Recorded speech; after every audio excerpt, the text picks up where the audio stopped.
ed ora andiamo in casa di Ambi Veneto. Abbiamo sentito il direttore Andrea Crestani che ci parla della prossima stagione irrigua. Sentiamolo.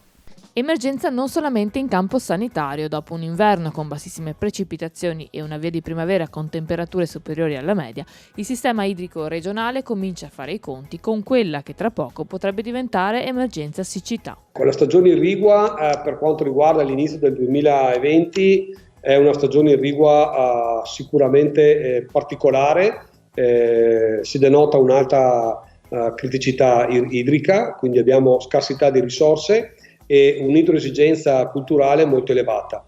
Difficile pensare che le risorse disponibili riescano a rispondere alla richiesta idrica. In attesa di una meteorologia più favorevole, i consorzi di bonifica rispondono come di consueto con una pianificazione dettagliata della risorsa. Questi scenari vengono monitorati settimana dopo settimana e mensilmente vengono emanate delle direttive e quindi delle misure di contenimento di questa emergenza e il rischio è che l'acqua a disposizione non sarà più sufficiente e quindi anche le misure da adottare saranno quelle di diminuire i prelievi dai fiumi e quindi dare meno disponibilità di acqua alle imprese agricole.